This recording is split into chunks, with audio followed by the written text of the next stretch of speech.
Welcome in, everybody, to the Marlins Deep Dive Podcast. It's your host, Carson Cooper, and today we're going to be talking about the 6 games that the Marlins have played since our last episode.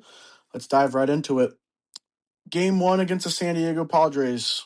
Not the game that we wanted, especially after losing 9 straight at that point. Really hoping back for a bounce-back win. Unfortunately, could not get it. Ryan Gusto was the pitcher today. Didn't do that bad, honestly.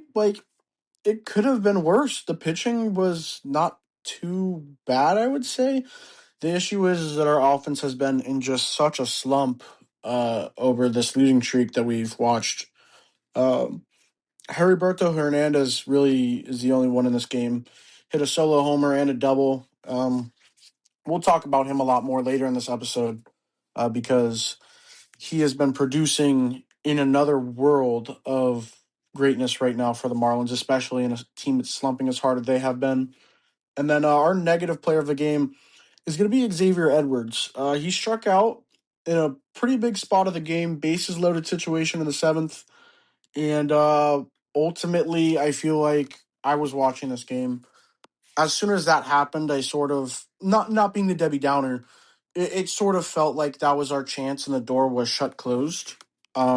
Especially since we were in the slump at that point and we couldn't get our offense to do much. It felt like if he would have gotten a base hit there to tie the game, I think we would have walked away with a W there. I think that would have given us a little bit of energy and life into the game that we haven't seen in a while, and we just couldn't get the necessary hit we needed to. It felt like, especially in this series, or not even just this series, in the last few series, is we are struggling to score runners in scoring position. And if you want to win baseball games, you can't just win off of those one homer or two homers that you get a game, maybe by Griffin or Harry Berto or Stowers. Uh, you need to get runners on second and third, and you need to be able to either drive them in with the hit or sacrifice, get a bunt going. But it just felt like we couldn't get really anything from our offense, and unfortunately, that led to the 12-game slump, which will continue on into Game 2 versus the Padres. Starting pitcher was Yuri Perez. He didn't have a bad outing. He did give up 3 runs, but that if that's one of his worser outings, I should say. I don't really know a word for it.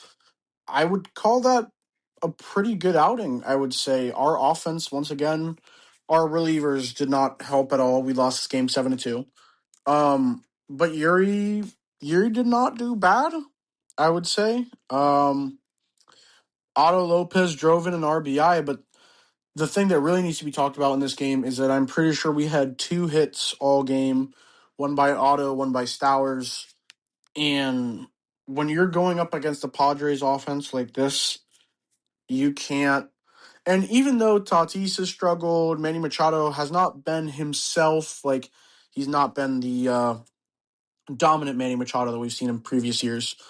It's just one of those games where our offense just needs to do better as a whole. Xavier Edwards once again could not get a hit. Uh, Liam Hicks, I think, came into the game, or I don't know if he started. No, he did start because I was at this game, and then I had to leave early because I had to go somewhere. But yeah, the game. By the way, we went on the field and everything. Super cool. Met a bunch of the players. Super cool experience. Um, I want to personally say this right now. Sandy Alcantara is one of the nicest people I think I have ever met. He was talking to all the kids. He was talking to a bunch of first responders, telling them how much he's grateful for them and what they do. And I thought that was super cool, especially since you don't get to see a lot of these players' personal lives. So getting to see that side of Sandy was super cool. And it makes me proud to be a Marlins fan and a fan of Sandy. And so were the other players. Uh, Griffin Conine, which, by the way, he is not here, but Noah, the other host, I called him while we were on the field, and funny story is I tell him, I'm like, oh, Griffin Conine's coming over here. Do you want to talk to him? And he goes, sure. And so sure enough, he walks over to us. Nice guy. My dad actually talked to him. Said he's thankful for what him and his dad have done for our organization. And you can hear over the speaker because I had no on full blast. And he just goes, Griffin Conine is the next Giancarlo Stanton. And Griffin sort of goes, huh? What did he just say? And then I show him the phone, and Noah's sort of at a loss for words, but he goes, dude, I love you so much, Griffin Conine. And he says exactly what I just told you. And Griffin Conine goes, I love you too. So for the record, Griffin Conine did say that he loves Noah, our other host, which is cool because of the run that he just went on, which we'll go on in a little bit. Uh, we feel a little responsible for how well he's been playing. Uh, obviously joke, but I thought that was pretty cool that happened in the game. So yeah, the on-field stuff, like pregame stuff, was super cool. Unfortunately, on the field, we could not get very much going in the game. Offensively, we struggled a lot. So again, 11 straight losses at that point. You just don't get swept for the fourth time in a row. And that's sort of what you're going into game three of the series thinking. And we got swept for the fourth time in a row and lost to the Padres 5-3.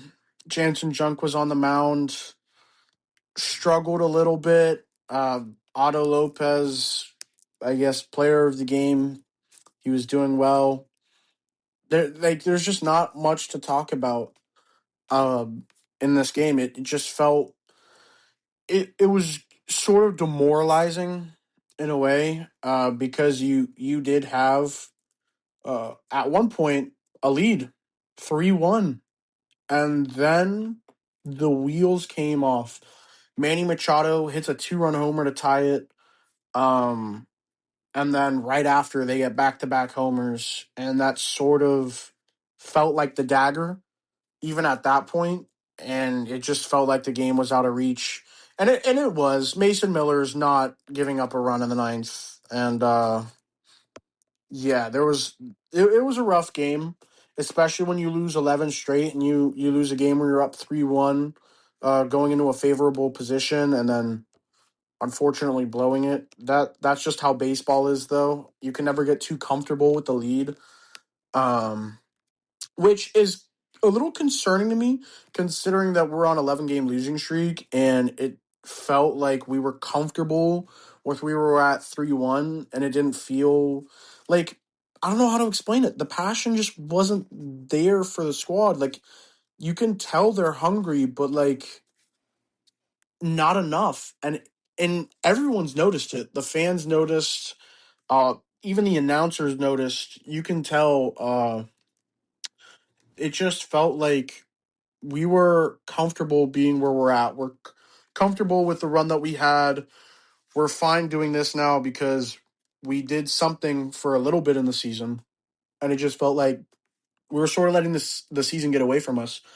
So going into the Phillies series, really needed to bounce back, and bounce back they did. Um, Game one against the Phillies. This was a complete back and forth game.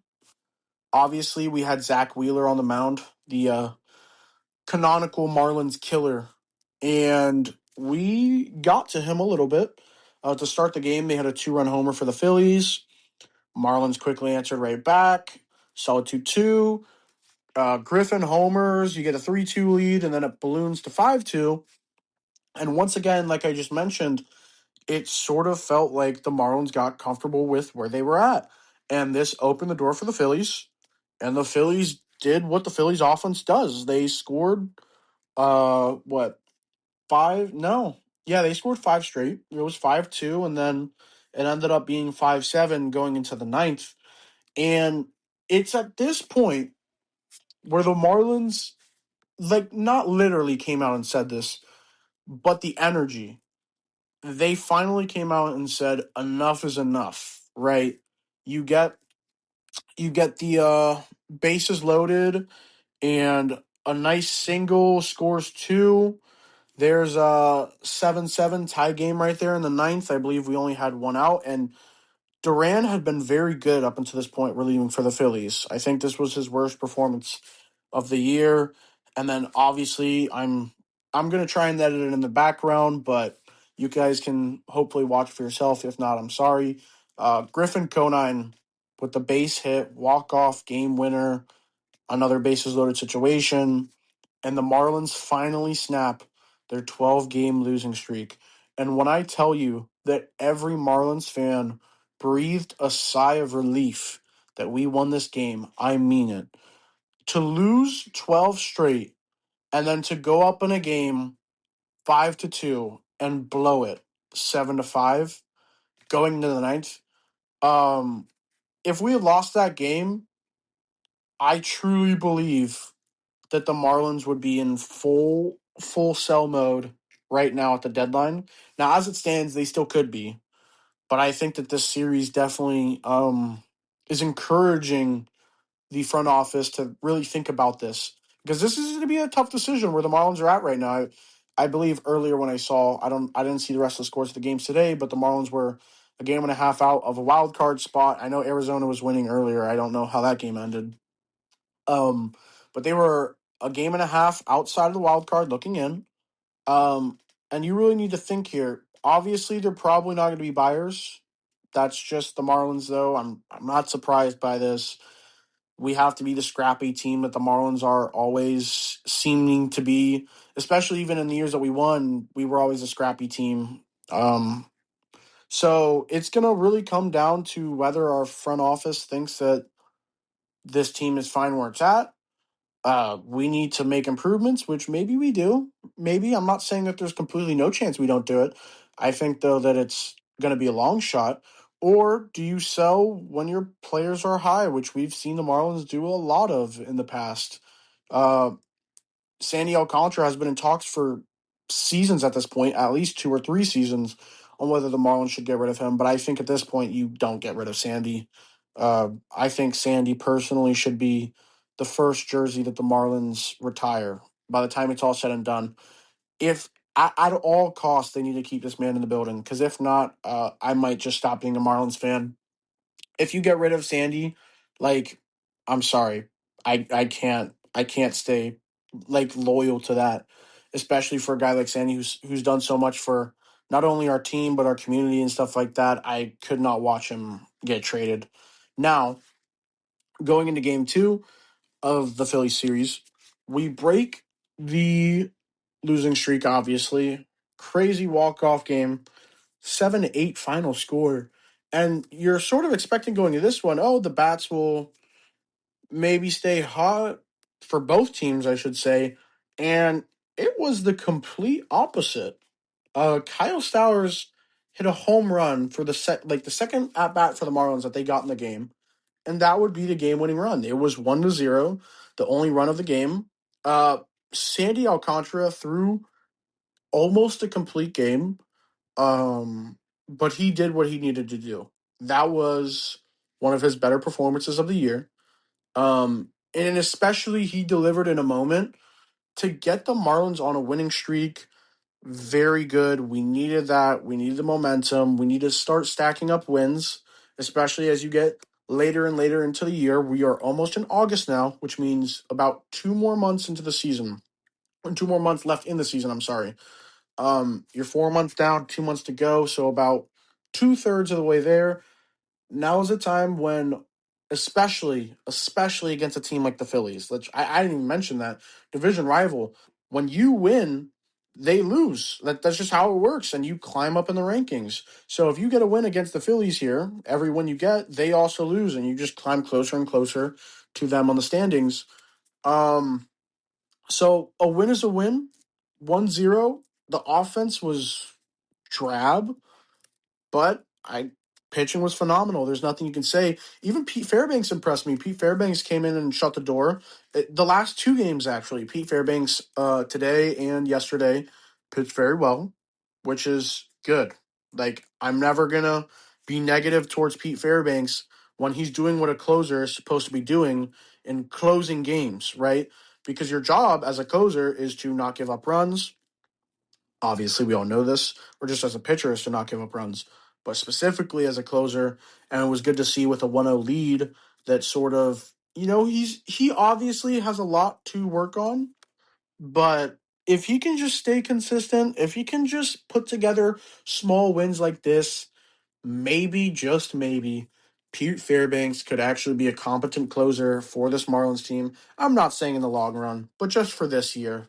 If he can start to get these little things to go his way, maybe build his confidence, because I'm sick and tired of seeing him walk off the mound pissed off at himself. Because honestly, that pisses me off. Because like you're a professional baseball player and you should not be giving up as many runs as a closer as you have. And that's hopefully what they've been talking to him about. I know they rested him a lot in some of the games that we played in a while. I think since the Brewers series, really, he hasn't been played as much. But seeing these two wins, building confidence up back with the fans is very good. I know we hated on him a little bit, literally with our last video's cover. That was, and actually, if you watch the video, the image we put in there was like a phased Pete Fairbanks. It was kind of funny. I can't lie. But anyways, yeah, the Marlins win 1-0 in a nail biter. It was kind of a boring fest, a little bit bore fest, whatever you want to call it. Snooze fest, actually, that's what they call it, snooze fest. Um, yeah, not much more to talk about though. Kyle Stowers actually has been very hot though. You can talk about him.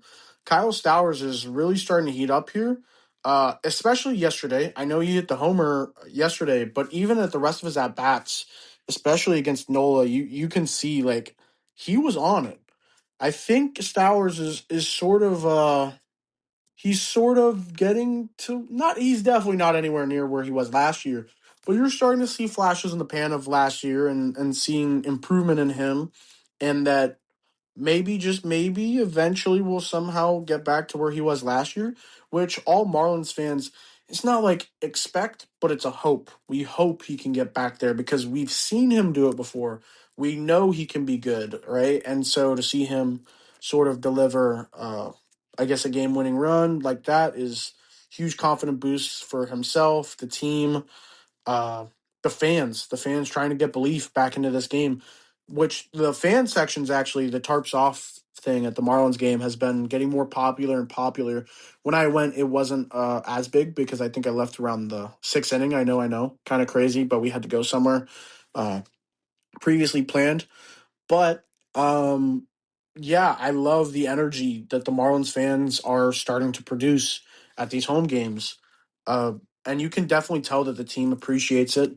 The team is getting more into it, right? And I feel like the more fan support we get, the more we can encourage and push these guys and show that we believe in them as well. Like I know I've said that in the past in previous episodes, but this team thrives on energy. And if we can feed them positive energy, uh, whether it's online and making posts and stuff like that, encouraging the players, or actually going out there and showing up for them and letting them know that we want to watch them. We want to watch them succeed. We want to watch them win games. We want to watch them win a playoff series in Miami. Now, I'm not saying that that's going to happen, right? We probably won't win our division still, but I want to see this team succeed. I really do. I think this is the most excited that a lot of Marlins fans have had in years. Like the hope is at an all-time high right now. Even after the 12-game losing streak, I don't think it definitely discouraged some fans, right? Obviously very sad, but the bounce back, the sweep against the Phillies, like you can't ask for a better outcome than what the Marlins put out on the field. Going into game three today, already got the series W versus the Phillies, and we sort of let this game slip away early, 6-0. And you could see like a lot of, I think Marlins Network put online, at least we won the series and stuff like that. And I sort of thought the same way too. I'm not going to lie. I turned the game off. I did not think we were going to win this one. I was content with having our series win, bouncing back, going 2-1 in the series. But then I looked at ESPN and it was 6-3, and I was like, oh, we're sort of making it a game, so why not turn the game back on? Which I know is kind of fake of me. I definitely should have been watching the entire time because that's what a real fan would do. But, we all have those moments. And I'm watching the game. I think this is the one that really did it for the Marlins. This is going to propel us into a winning streak. I mean, obviously, we're already on a 3-game winning streak, but I think we're going to be able to continue it. Going from losing 12 straight to winning 3 straight, and now you're going to the Mets field or City Field, whatever you want to call it, Mets Stadium. I think tomorrow. Yes, I think tomorrow. That's just the ultimate confidence booster right there because we can win 2 or 3 versus the Mets, and then you go into that, and I think right after that we play Atlanta. So if you can, since you already swept the Phillies, win 2 in New York, that gives you great confidence going to Atlanta. Now, I'm not saying we're going to sweep Atlanta, but Atlanta has not been playing the best baseball this year. This is definitely a time where the Marlins can use this positive energy, their winning streak, to their advantage to just keep chipping away at this division lead and see if you can make it close at the end of the race down the stretch here. The Phillies obviously still have a few games on us, but because of the sweep, the Marlins are seemingly, even after a 12-game losing streak, right back in it. Now, I wouldn't say like for certain, like it's going to be close. But if whatever you can do to just keep chipping it away at their lead, maybe it makes it a little bit closer in September, and we'll be talking about something else in a month now. From now, so yeah, going down 6-0, got a little carried away. Coming back 6-3, Otto Lopez gets a single, and then there's the Harry Berto home run, uh, and then the big hit of the game, Xavier Edwards clutch single there to tie the game 6-6. He scored runners from third and second, and then we had another chance to score, but that's fine because I knew, honestly, at that point, I felt good. I felt great. I knew that we were going to walk away with the win because just the way that baseball works, it is such it is such a momentum game where when things are going right for you, especially near the end of the game, odds are you're going to walk away with the win. And when we did, Griffin Conine sent a 2-run homer to take the lead 8-6, and then Pete Fairbanks came in and shut the door. Not only did Griffin Conine get a walk-off single in game 1 of this series, he got a 2-run homer to take the win against the Phillies in game 3 with his dad actually in attendance. Jeff Conine was there to watch this. Griffin Conine, I know I said this in another episode. I told you guys that he is the mold of a franchise player, and I every time I watch him, I just get more and more encouraged. The bat power, the consistency. He is the type of guy that you want to lead your franchise at some point. Now, I'm not saying that he's going to be an Aaron Judge. I'm not saying he's going to be a Shohei or anything like that. But I think that he can be, or he will be, because he already is. He will be one of those players for the Marlins that you can see on this team for a very long time. And if he's not on this team for a very long time, then the Marlins front office has made a very big mistake. If they trade him, I know a lot of people are saying they might trade him. If they trade him, this might be one of the worst decisions that the Marlins front office has ever made. Do not get rid of this guy. This guy is a superstar in the making, and I can't wait to see what else he does with this franchise. I think he's going to take us to very big highs. But that's also just because I'm super high on him and I like him as a player. Also, so yeah, the Marlins sweep the series versus the Phillies, and much needed. A big sigh of relief for all Marlins fans getting 3 straight wins after losing 12 straight. And now you got to go into the series versus the Mets, like I talked about. And hopefully you can keep stacking wins there. I think now is the time where the Marlins need to show who they really are. This is when champions are made, and I'm not saying we're going to be champs, but it's not how hard you get knocked down. It's about when you get up, that's how the saying goes. I don't know, whatever. Don't quote me on that. Uh, but yeah, I think bouncing back the way that we did is going to give a lot of confidence to the fan base, to the team, to the coaching staff, to everyone involved, and send a little message to the league, okay, that we weren't a fluke. we are legit. I think this Mets series is really going to test that. Not because they're the greatest team, but because these are games that we need to win. And when you look back in September, you can point to this series, not specifically, but if you lose this series against the Mets, you can definitely look back in September if you missed the playoffs and say, that's a game we should have won, or that's a series we should have won right there. Because we're getting to the point where every win matters at this point, whether it's big or small, whether it's 8-0 or 3-2. Like, these are the games that you need to win. And then moving on to our next segment, we have our player of the week, Heriberto Hernandez. Since July 3rd, he's been on fire. He's batting 291, 8 home runs since July 3rd. I know I said player of the week, but 8 home runs since July 3rd and an OPS over 1,000. And even in these last few games, he has sort of been the spark plug for this Marlins offense.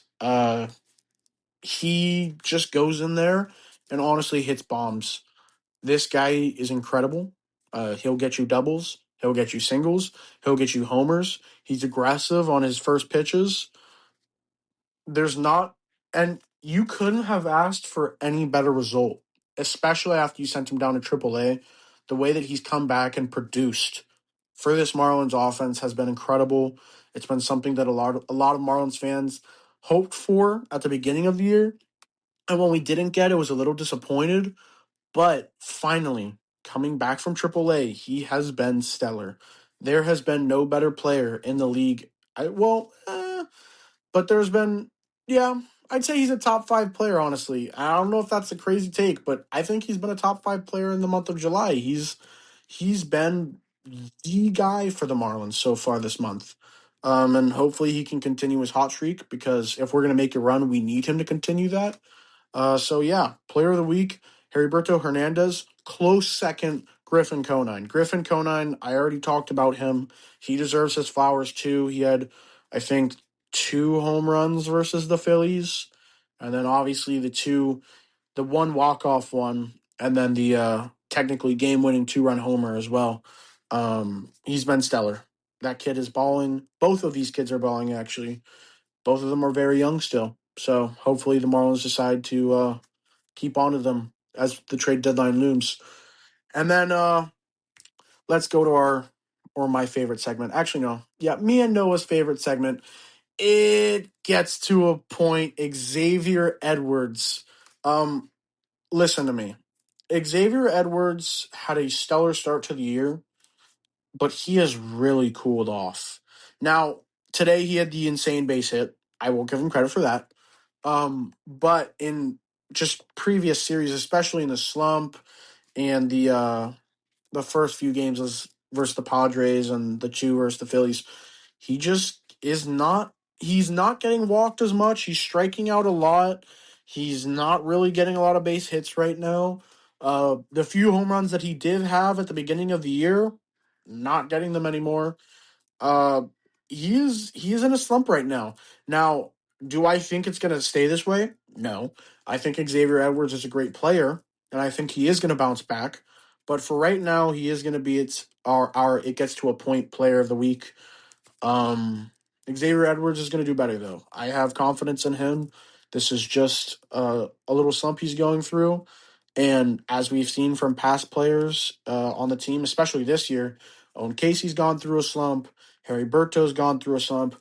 Marcy's gone through a slump, and he's still slumping, but it's not as bad as it was in the past. Leo Jimenez definitely slumped, but he stepped it up a little bit. Uh, Hicks went in a slump, and he's still slumping a little, but we're starting to see Hicks sort of come back around. Otto's in a little slump, but he's bouncing back too. But yeah, no, Xavier Edwards, by no means of the imagination, is a horrible player, but he has not been playing as well he was, especially in the first half of the season. Now, we haven't talked about this guy at all yet. But Cam Cannarella, the prospect for the Miami Marlins, has been absolutely balling in the minors. He has quickly moved up to AAA, and he's in the minors, batting 349 with 13 home runs, 47 RBIs, 14 stolen bases, and a 1.014 OPS. This kid is going to be special when the Marlins call him up. I would not be surprised if by this time next year we somehow see him in the majors, because just the way he's been progressing, he is a special kid. This guy, it cannot be understated what he's doing right now. This is an anomaly. Please, Marlins, don't do anything stupid right now. Do not pull the trigger. You do not need to trade him. Okay, this guy could be a good replacement for Jacob Marcy. Is all I'm saying. Maybe you move him. Maybe you put Marcy on the bench for a little bit and see what Cam can do if this continues next year. I'm not hoping that Jacob Marcy continues to slump into next year, but I think that Cam is showing such promise, and if he can keep doing what he's doing right now in the minors, I don't think it's going to take very long for him to get called up for the majors. And I'm not saying this year, but obviously not this year, but next year, this would be a very good candidate, maybe in spring training to prove himself. See, he's probably not going to make the original 40-man roster, but he could be called up at some point next year. Now moving on to the trade deadline, Shea Langoliers is out for the season, which has now skyrocketed Liam Hicks's value uh, towards other teams. The Yankees and White Sox have expressed a lot of interest in him. The Marlins are considering this, and honestly, I am too.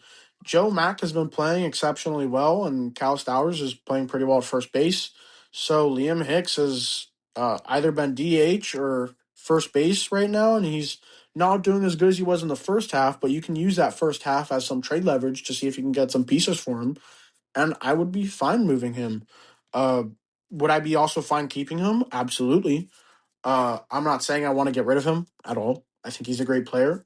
But this is one guy that I think a lot of Marlins fans are looking at right now as a potential trade piece.